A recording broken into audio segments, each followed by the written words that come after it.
जब सती के खुद को योग्य कुंड में भस्म कर लेने का समाचार शिवजी के पास पहुंचा, तब शिवजी ने वीरभद्र को भेजा।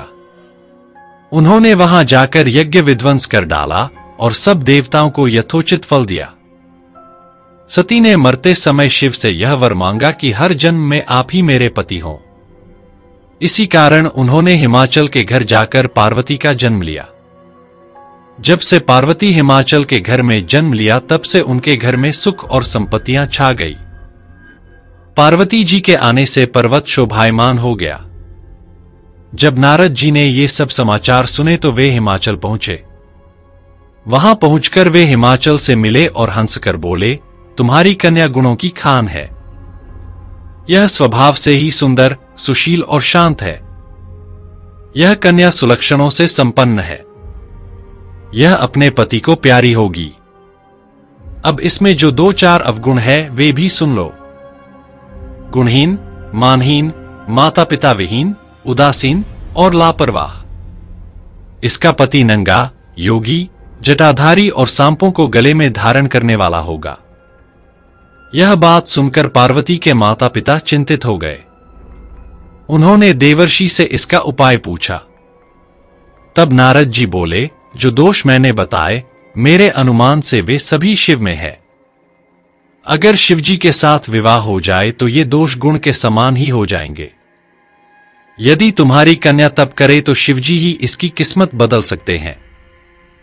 तब यह सुनकर पार्वती जी की मां विचलित हो गई। उन्होंने पार्वती के पिता से कहा, आप अनुकूल घर में ही अपनी पुत्री का विवाह कीजिएगा, क्योंकि पार्वती मुझे प्राणों से अधिक प्रिय है। पार्वती को देखकर उसकी मां का गला भर आया।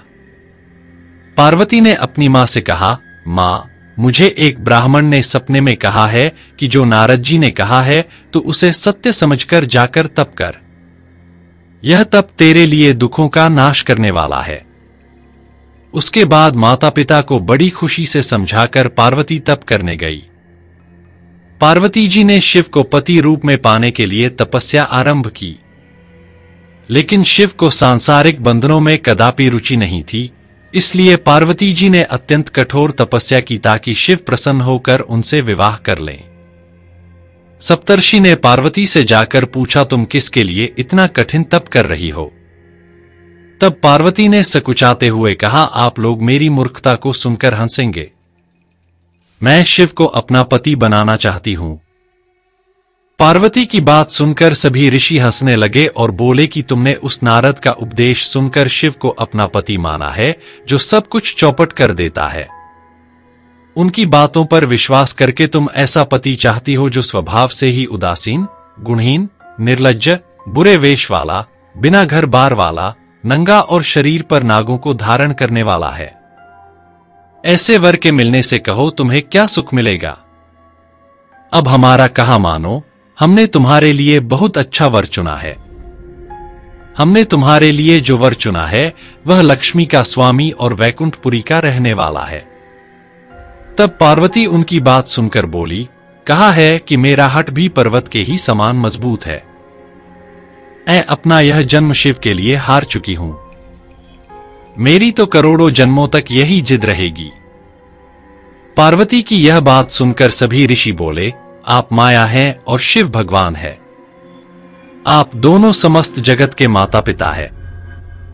यह कहकर सप्तर्षि पार्वती को प्रणाम करके वहां से चले गए।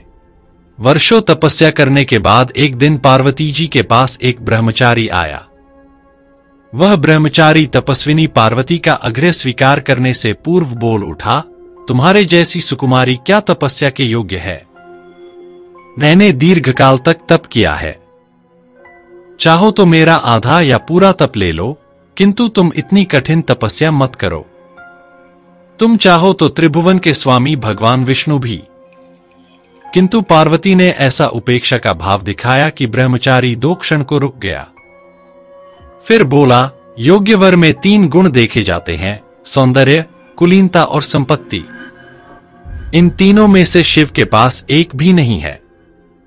नीलकंठ, त्रिलोचन, जटाधारी, विभूति पोते, सांप लपेटे शिव में तुम्हें कहीं सौंदर्य दिखता है? उनकी संपत्ति का तो कहना ही क्या, वो नग्न रहते हैं। बहुत हुआ तो चर्म लपेट लिया। कोई नहीं जानता कि उनकी उत्पत्ति कैसे हुई। ब्रह्मचारी पता नहीं क्या क्या कहता रहा, किंतु अपने आराध्य की निंदा पार्वती को अच्छी नहीं लगी और वे अन्यत्र जाने को उठ खड़ी हुईं। तब शिव उनकी निष्ठा देख ब्रह्मचारी रूप त्याग कर अपने रूप में प्रकट हुए और पार्वती की बात मान ली। पार्वती अपने तप को पूर्ण होते देख घर लौट आई और अपने माता पिता से सारा वृत्तांत कह सुनाया। अपनी दुलारी पुत्री की कठोर तपस्या को फलीभूत होता देखकर माता पिता के आनंद का ठिकाना नहीं रहा। उधर शंकर जी ने सप्तर्षियों को विवाह का प्रस्ताव लेकर हिमालय के पास भेजा और इस प्रकार विवाह की शुभ तिथि निश्चित हुई। सप्तर्षियों द्वारा विवाह की तिथि निश्चित कर दिए जाने के बाद भगवान शंकर जी ने नारद जी द्वारा सारे देवताओं को विवाह में सम्मिलित होने के लिए आदरपूर्वक निमंत्रित किया और अपने गणों को बारात की तैयारी करने का आदेश दिया। उनके इस आदेश से अत्यंत प्रसन्न होकर गणेश्वर शंखकर्ण, किक्राक्ष, विकृत, विशाख, विकृतानन, दुंदुभ, कपाल, कुंडक, काकपादोदर, मधुपिंग, प्रमथ, वीरभद्र आदि गणों के अध्यक्ष अपने अपने गणों को साथ लेकर चल पड़े। नंदी, क्षेत्रपाल, भैरव आदि गणराज भी कोटि कोटि गणों के साथ निकल पड़े। ये सभी 3 नेत्रों वाले थे। सबके मस्तक पर चंद्रमा और गले में नीले चिन्ह थे। सभी ने रुद्राक्ष के आभूषण पहन रखे थे। सभी के शरीर पर उत्तम भस्म पुती हुई थी। इन गणों के साथ शंकर जी के भूतों, प्रेतों, पिशाचों की सेना भी आकर सम्मिलित हो गई। इनमें डाकनी, शाकिनी, यातुधान, वेताल, ब्रह्मराक्षस आदि भी शामिल थे। इन सभी के रूप रंग, आकार प्रकार, चेष्टाएं, वेशभूषा, हाव भाव आदि सभी कुछ अत्यंत विचित्र थे। किसी के मुख ही नहीं था और किसी के बहुत से मुख थे। कोई बिना हाथ पैर के ही था तो कोई बहुत से हाथ पैरों वाला था।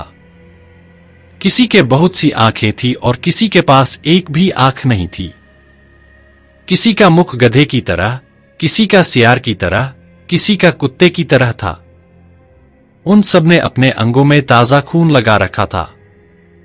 कोई अत्यंत पवित्र और कोई अत्यंत विभत्स तथा अपवित्र गणवेश धारण किए हुए था। उनके आभूषण बड़े ही डरावने थे। उन्होंने हाथ में नरकपाल ले रखा था। वे सबके सब अपनी तरंग में मस्त होकर नाचते गाते और मौज उड़ाते हुए महादेव शंकर जी के चारों ओर एकत्रित हो गए। चंडी देवी बड़ी प्रसन्नता के साथ उत्सव मनाती हुई भगवान रुद्रदेव की बहन बनकर वहां आ पहुंची। उन्होंने सर्पों के आभूषण पहन रखे थे। वे प्रेत पर बैठकर अपने मस्तक पर सोने का कलश धारण किए हुए थी। धीरे धीरे वहां सारे देवता भी एकत्र हो गए। उस देवमंडली के बीच में भगवान श्री विष्णु गरुड़ पर विराजमान थे। पितामह ब्रह्मा जी भी उनके पास में मूर्तिमान वेदों, शास्त्रों, पुराणों, आगमों, सनकाद महासिद्धों, प्रजापतियों, पुत्रों तथा कई परिजनों के साथ उपस्थित थे। देवराज इंद्र भी कई आभूषण पहने अपने ऐरावत गज पर बैठ वहां पहुंचे थे। सभी प्रमुख ऋषि भी वहां आ गए थे। तुम्बुरु, नारद, हाहा और हुहु आदि श्रेष्ठ गंधर्व तथा किन्नर भी शिवजी की बारात की शोभा बढ़ाने के लिए वहां पहुंच गए थे। इनके साथ ही सभी जगत माताएं, देवकन्याएं, देवियां तथा पवित्र देवांगनाएं भी वहां आ गई थीं। इन सभी के वहां मिलने के बाद भगवान शंकर जी अपने स्फुटिक जैसे उज्ज्वल, सुंदर वृषभ पर सवार हुए। दूल्हे के वेश में शिवजी की शोभा निराली ही छटक रही थी। इस दिव्य और विचित्र बारात के प्रस्थान के समय डमरुओं की डमडम, शंखों के गंभीर नाद, ऋषियों महर्षियों के मंत्रोच्चार, यक्षों, किन्नरों, गंधर्वों के सरस गायन और देवांगनाओं के मनमोहक नृत्य और मंगल गीतों की गूंज से तीनों लोग परिव्याप्त हो उठे। उधर हिमालय ने विवाह के लिए बड़ी धूमधाम से तैयारियां की और शुभ लग्न में शिवजी की बारात हिमालय के द्वार पर आ लगी। पहले तो शिवजी का विकट रूप तथा उनकी भूत प्रेतों की सेना को देखकर मैना बहुत डर गईं और उन्हें अपनी कन्या का पाणिग्रहण कराने में आनाकानी करने लगी। पीछे से जब उन्होंने शंकर जी का करोड़ों कामदेवों को लजाने वाला 16 वर्ष की अवस्था का परम लावण्यमय रूप देखा तो वे देह गेह की सुधि भूल गई और शंकर पर अपनी कन्या के साथ ही साथ अपनी आत्मा को भी न्योछावर कर दिया। हर गौरी का विवाह आनंदपूर्वक संपन्न हुआ। हिमाचल ने कन्यादान दिया। विष्णु भगवान तथा अन्यान्य देव और देवर्मुनियों ने नाना प्रकार के उपहार भेंट किए। ब्रह्माजी ने वेदोक्त रीति से विवाह करवाया। सब लोग अमित उत्साह से भरे अपने अपने स्थानों को लौट गए।